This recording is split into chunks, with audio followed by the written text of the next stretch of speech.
see anybody. So I just see the slides right now. Yes, we can see the slides. So let me introduce you. Sure. Okay, good afternoon. As William said, we are in the Colombian Congress of Operations Research.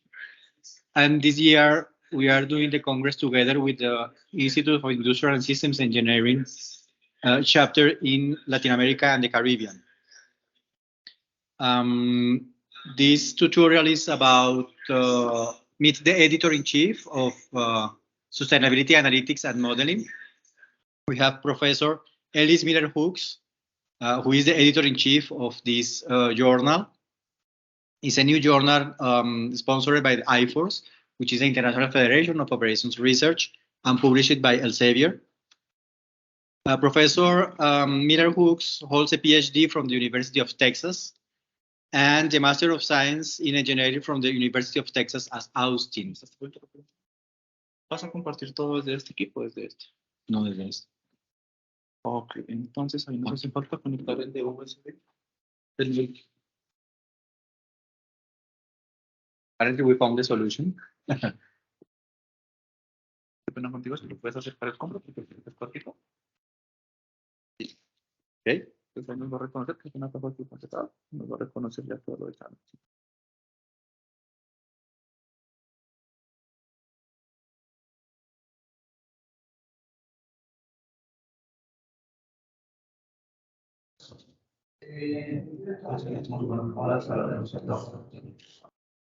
Ok. Yo sé si puedes hacer la prueba. ¿Te escuchan? Elise, can you hear me? Yes. Do you hear me? Excellent. Now we hear you in the classroom. Okay. Problem solved. Very good. Thank you very much. I'm sorry for that. So I think you can see the classroom as well through the cameras. I actually, when the slides are up, I can't see any cameras, but when I turn the slides off, I'll be able to see everybody. Well, no problem. There is a camera. If I move, the camera should follow me. Okay. So once again, thank you for being with us. The idea is to meet you, to talk with you about SAM, and the floor is yours. Okay, great. Thank you again. So thank you so much for having me here. I'm really pleased to meet many of you. I hope when I turn the slides off, I'll be able to actually see you.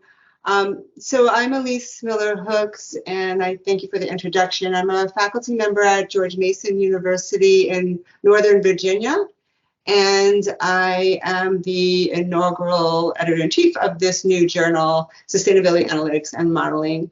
And you'll see on the front slide that I've included a secondary title because I really wanted to share very clearly that the intent of this journal is beyond the typical word of, the typical meaning of the word sustainability, and that the goals are more about sustainable development and our goal and the use of mathematics, operations research, and data analytics to tackle global challenges. So the challenges are much broader than climate change, although that is, of course, a major issue. You can see here the website for the journal, and as was mentioned, this is from IFORS. IFORS has only one other journal, and it's very much focused on the technical advancement of operations research and other methodologies that relate to operations research. This journal is about how we can exploit these tools that we're developing to help the world. So our aims and scope are to publish articles that develop and apply quantitative methods of analytics and OR to take on challenges in the areas that I've organized into categories of climate and disaster risk management, health, nutrition, sanitation and water, infrastructure systems and smart cities and communities, economies, industry and consumption and production, well-being, poverty, equality, peace, justice, and equity. And these and other topics, these are, sort of the ones we have at the forefront of our thinking, but we've already received journal articles that even go beyond these topics. And ultimately, the topics that we're interested in align with the SDGs, the Sustainable Development Goals of the United Nations, and others that have been put forward. And I've included the link to that here. The contributions of the paper are through methodological advancement that might be motivated by a particular global challenge, a quantitative study that could be creating deeper understanding of the mechanisms that cause global sustainability challenges, or provide situational awareness or future predictions, or methods that are needed for these things. They may be uncovering interactions or interconnections and their role in creating specific issues, developing potential solutions, developing policy recommendations based on quantitative investigation.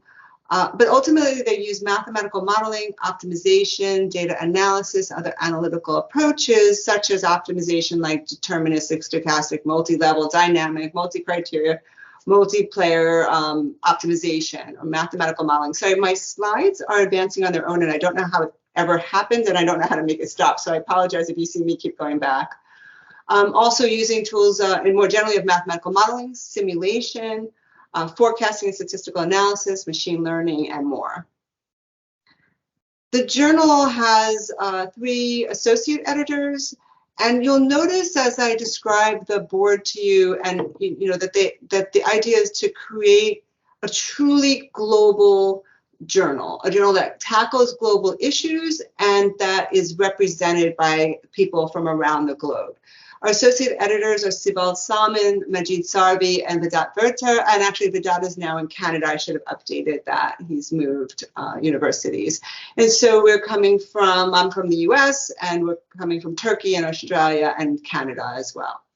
The editorial board is comprised of experts in analytics and operations research, and is composed for a balance globally and across application areas, particularly those 6 areas that I mentioned earlier.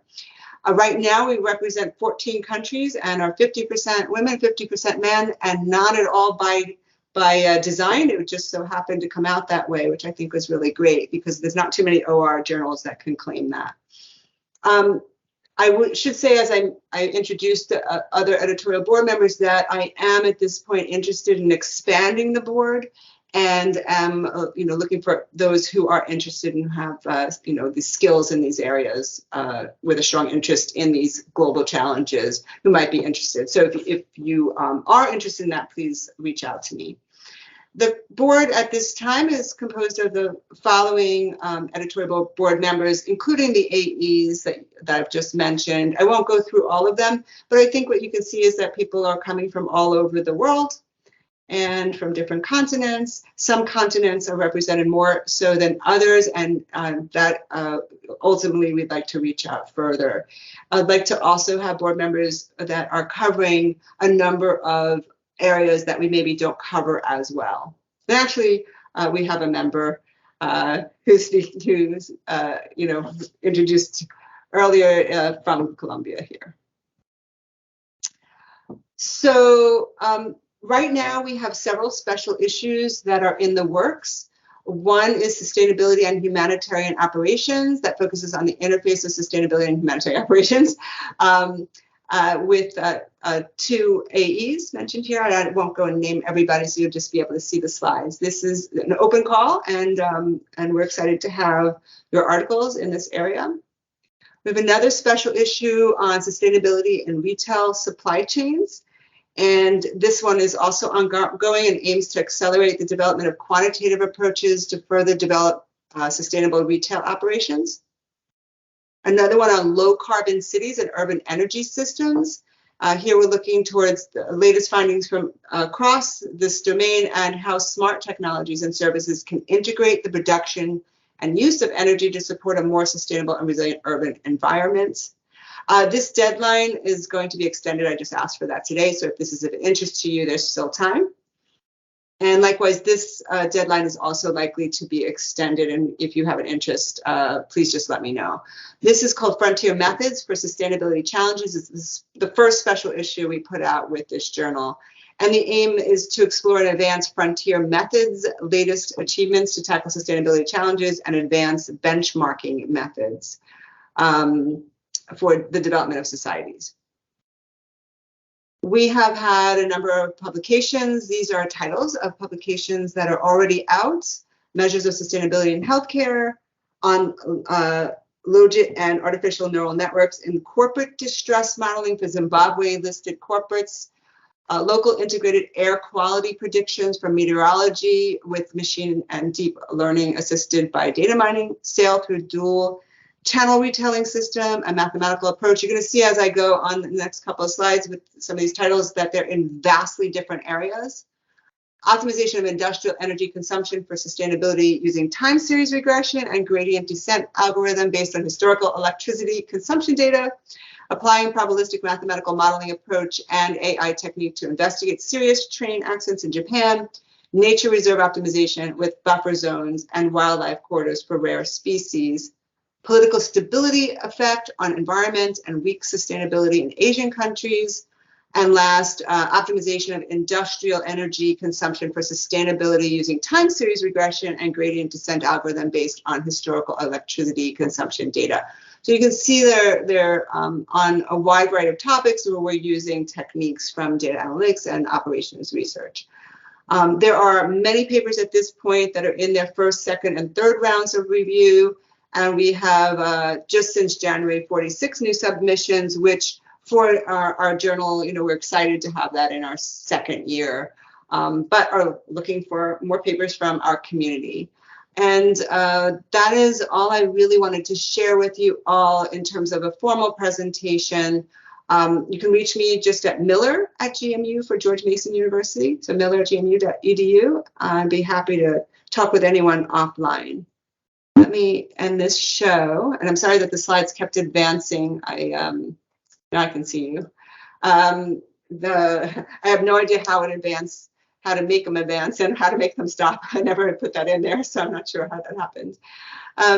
So I'm happy to discuss with you all anything you'd like to know about what it's like with a new journal, how to get involved with journals, questions about publishing in new journals, impact factors, all these kinds of things. So anything you'd like to talk about, I'm available right now, and I think we have another half hour. Thank Excellent. you. Thank you very much for this presentation and for your time to present the journal. Just to know if anyone in the room has any question. Very,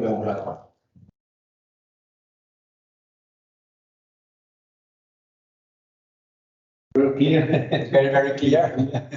Very quiet, everyone. So a couple of interesting things I found I could mention to you all. One, I've found that when you're starting a new journal, it's a good time to submit to that journal because it's probably the easiest time to get your work published. In a couple of years, you probably have a harder time. So, yes, it is. And I realize that for all journals that are trying to get off the ground, I think that's true. The journals that come, the articles that come in early actually help to shape the journal and where it will head. So, by submitting your work, you actually are playing a bigger role than you might realize. And I think that's also really neat.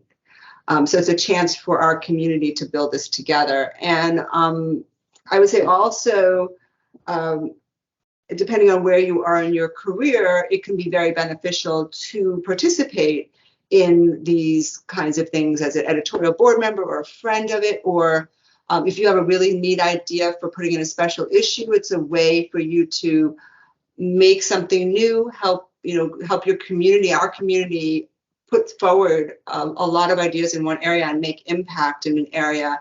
And it's good for you all who might put in those special issues because it gets your name out there associated with a particular topic, and can help as well with advancing your own career. And so it also is a way for journalists to get to know you and for others on these editorial boards to get to know you and see your name out there. And so it's really very beneficial for everyone to participate in these things. Another thing I just want to share with you is when the iForce folks came to me about potentially taking on this role of the editor-in-chief of this journal, I was unaware that this journal was going to be launched. And at first I thought, oh, why would I do this? This is just a lot of work. And then they described what they had in mind for this journal. And I thought, wow, this is exactly what I want to be working on. I want to be using math to take on global challenges. And there are so many important challenges out there. So my hope is that in time, we'll be able to establish this journal as the place to go to for these kinds of global issues. And I want to put out all kinds of things like statements about how math is able to advance, I don't want to say advances, maybe not the right word, but maybe reduce the impact of some of these challenges, to take on these challenges, and how it does that, and try to get that across not only to our own communities, but beyond our communities, so that we can really make a difference. And I'm hoping that as hopefully COVID goes in our rearview mirror, and we are not focused on COVID anymore, and are able to meet in person, more widely. I'm hoping to start a global community where we can meet at least annually at some of the bigger meetings, get together to talk about these challenges, and maybe think of ways that we can help take these challenges on and help the globe. So there's a little bit broader than the journal, but I think this could be a broader thing if there's enough interest in it. Yeah, yes, you're right. And one of the ideas to have this presentation is to share with us the vision of the journal, because there is a considerable amount of researchers working on sustainability issues in Latin America, and in particular in Colombia. So William, I think you have a question? Yes, please. Go ahead. Actually, I have two questions. I don't know if Professor Miller can hear me. Yes, I hear you. Thank I'm ready. I have two questions. My first question is, could you give us examples of the contributions that are being presented in the papers that have been published in the journals, just to give us inspiration in how to organize and structure the contribution of the paper? And second, I would like to know if there is an application process to be chosen as editor or associate editor. Yes.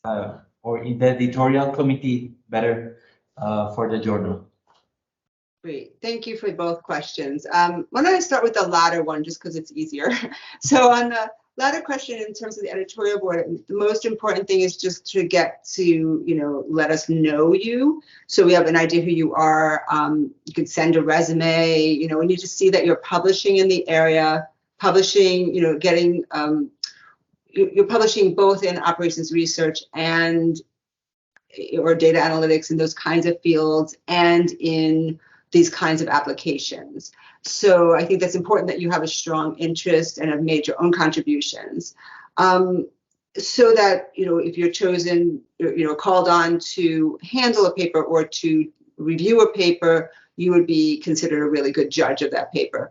I am at this point trying to expand the editorial board as we've getting more and more papers, and I want to expand the role of the associate editors. At this stage, I have been handling all the papers except for the special issue papers, but I'm at the point where I want to start assigning some of them to others to handle. So, having an area that you're really strong in, where I could pass papers to you to handle, would be also very helpful. So it's partly just us getting to know each other, so I know how you could participate, and just showing that you have a strong enough record that you could participate in a meaningful way. There's also ways, like if you're very junior and don't have a very strong record yet, but you want to have, build toward that, I believe very strongly in this sort of building the pipeline up and creating opportunities for people to grow into positions. First thing is maybe just do a couple of reviews for the journal. Say, write to me and say, I'd be really excited to do a review or two. I'd love to get to know you all. So that's another, approach. When we do have meetings in person, please walk up to me and say hello. I think that's, invaluable to meet people, physically.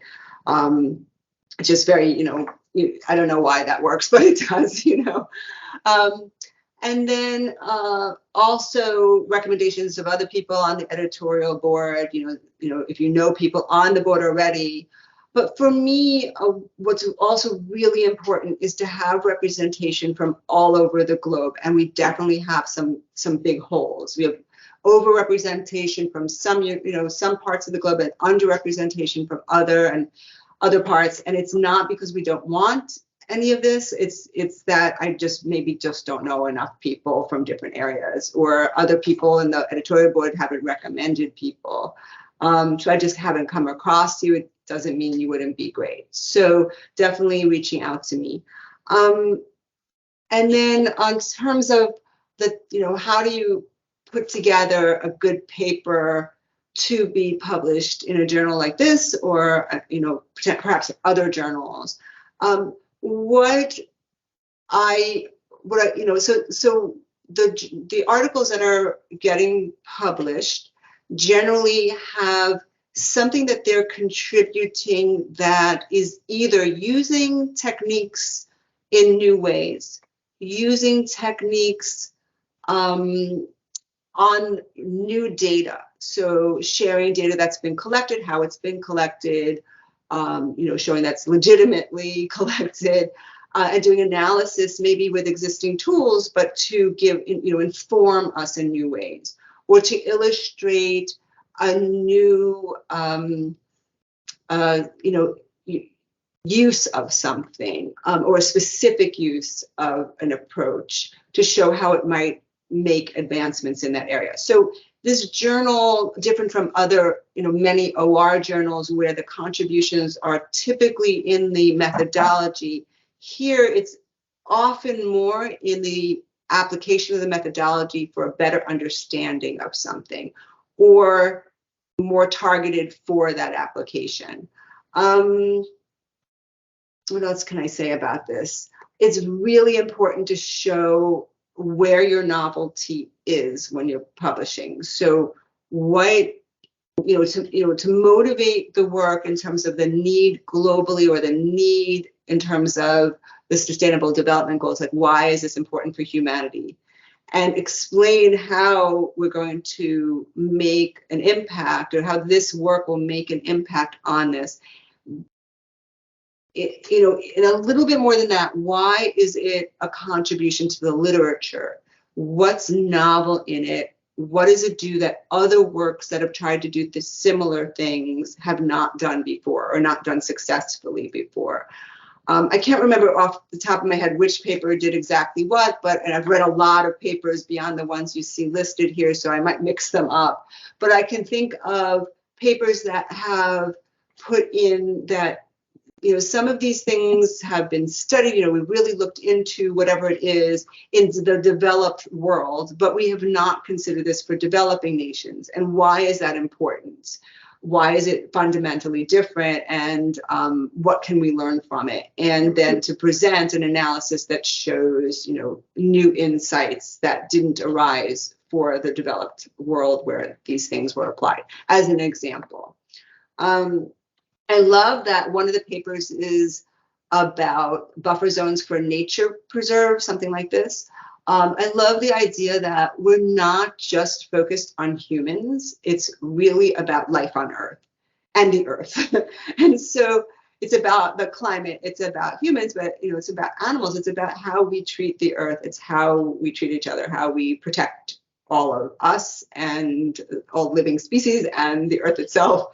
And the environment. And so I really like to see that. I can say some of the articles we're getting are not always showing some kind of fundamental challenge that's really important for the globe. Maybe sometimes, like, I don't want to say something that hasn't made it, but we've gotten some articles that might be on things that maybe aren't so important. They're at least not for survival. They might be more about, things that we like to have. They're sort of what they, might call first world problems. And some can be relevant and some might not be. So I don't know. I don't want to say anything that might relate to something I've received that I might have turned away, because that wouldn't be fair to the authors. But I imagine that you can think of things that really have nothing to do with this journal we sometimes get. So the papers that I turn away, typically, either they have nothing to do with operations research at all.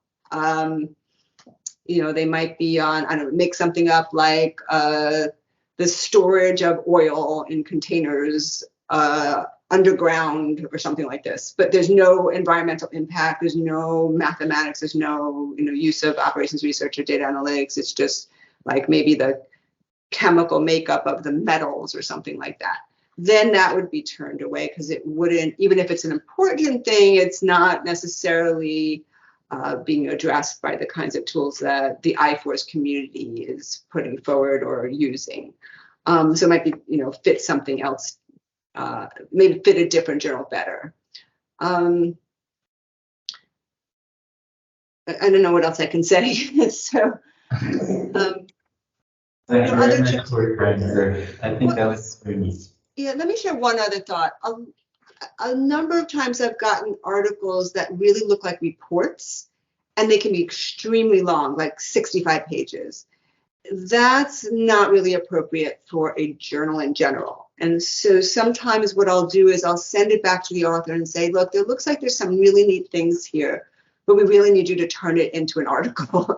And, think about something more like 20 to 30 pages max, really depending on if it's single space, double space, but something like that for most journals would be appropriate. 15 to 30, 35 if it's double spaced, something like that. But when you're in the 50s and 60s, it's really too long. So either it's not the right format for the journal, some of it can go in appendices, that sort of thing. Or maybe it should be split up into multiple papers if there's really a lot of content. So being a little more concise is important just in general for publication. Sorry. Excellent. An important issue, I think, with the journal is that it is open access. Yeah. So higher visibility of works. Yeah. This is something that when they first came to me about this journal and told me it was going to be open access, I got really upset at the beginning, and I thought, oh, now, not only do we give our work away for free, but now you want us to pay to access it, and so there's pros and cons to the open access world. But the more that I'm working in that area and the more I'm seeing new journals are open access and I'm starting to publish in them, the more excited I am about them. I actually think this is a wonderful thing. It's very expensive to have these, our libraries at the universities maintain access to so many big journals. It's just been extremely expensive for the universities. And so for individuals, it's extremely expensive to access these things. And so the idea that we can get our word out there pretty much instantaneously upon publication is really neat. So when your article is accepted, it gets online really fast. And that's been very exciting to see and participate in. At this time, it is free to publish in this journal, and we are hoping to keep it that way for a little longer. I've already talked today with my Elsevier, the editors at Elsevier, about working with I-Force to get this to be free a bit longer. I think that's important, and I think we'll always be able to maintain free or discounted publication capacity for those in countries where there may not be enough funds to cover the publications. I can also tell you that many libraries at universities will help with the publication fees for many faculty in many universities. So I wasn't aware of that. Like my library, I believe, pays for half of the cost or something like this. So you can put in a request to get some help on the publication fees. And that's pretty neat. I think, there's pros and cons, but I definitely say if there's a journal that you're really interested in and cannot afford to do this, it's worth asking them about, is there any help for those who can't afford it? So I just mentioned that to you because if I were asked that when this became, something you had to pay for, it's not at this time. But if you had to in the future and you couldn't afford it, I would certainly go ask and see what I could do. And so for some nations, there's like a list of nations where you don't have to pay for many of the public, like the publishers. I think they have these deals. In our case, I4 is currently footing the bill for the cost of the publications, as I understand. So. Excellent. Any question? Any other question? Okay, no for the moment. But definitely, one of the things, like I have an article coming out in a big journal that has taken like 20 rounds for just the galley proofs, and it's like months and months later, and it still hasn't come to print. I have, a number of articles that maybe took years to get into print, and by the time they were out there, it's very frustrating, right? And with the online access for these open access journals, such as this one, it's almost immediate, and so your work can have an impact really, really fast.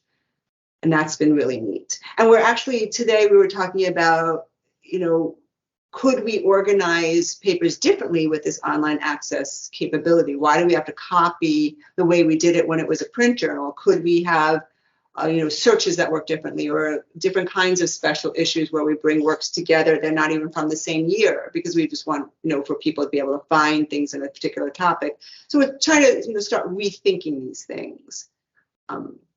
And so I think that there's a whole new future in this. Excellent. Well, from my side, personally, I can say that I'm honored to be part of the editorial board. Great to have you. Yes, I know it's a big challenge to launch a new journal, but I think you are doing a very good job. And the idea with this presentation is that it's presenting the journal and trying to have more submissions from our community. Yeah, that's it. Yeah, and I thank you for that opportunity to help get the word out. And we definitely want to see your papers coming in. So really hope you consider that. It's a really neat outlet. William is raising his hand. So another question, Carmen? Maybe a final question. Do you have, Professor Miller, do you have an estimate of when the journal will be ranked, in the Q1, Q2 in Scopus or? So officially, we are in our third year. So Elsevier was very smart. We launched in December of 2020. We did not have a single submission, I don't think, until 2021, because we launched at the very end. But they're very smart about it, and they're already preparing for the trying to get an impact factor. And my understanding is they have a number of young journals like this, and they're going to go about it in a few different levels. And I don't really understand the levels, but I guess there's certain levels of getting your journal qualified for these things that you can do very quickly. So I think before we go for that impact factor, we're going for something else first. Don't know. I just don't remember what she told me that was called because it wasn't something I was familiar with. But apparently this is standard for the young journals. And so we're going for that. Then we're going for the impact factor. I don't know the quartile system, like how that happens. I'm still learning all this myself. But I can assure you that Elsevier has a team of people looking constantly at how can we get this done as fast as possible. Definitely having more papers come in helps. And, of course, citations to the papers that are already here will help us to get to that point. But I don't think it will be a very long process. I do hope that will happen in the coming next couple of years. So but rest assured, we are working hard on that. And that is definitely in our sights. Yeah. Okay, well,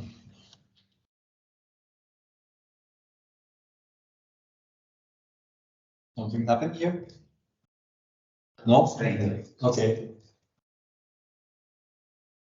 Well, thank you so much for having me and for giving me the opportunity to keep getting the word out and for helping me get the word out. And No, thank you. Thank you for your time, for sharing Yeah. with us your view of the journal and the opportunity we have to publish in there. So on behalf of the academic and organizing committee of our Congress, we are really thankful for your time and your words about the journal. so thank you and congratulations on your conference. It sounds awesome. I hope one day I'll be there to visit and be there in person. Yes. Join your conference. Hopefully, yes. Thank you very much. Thank you. Have a nice evening for you. You too. Bye. Bye-bye.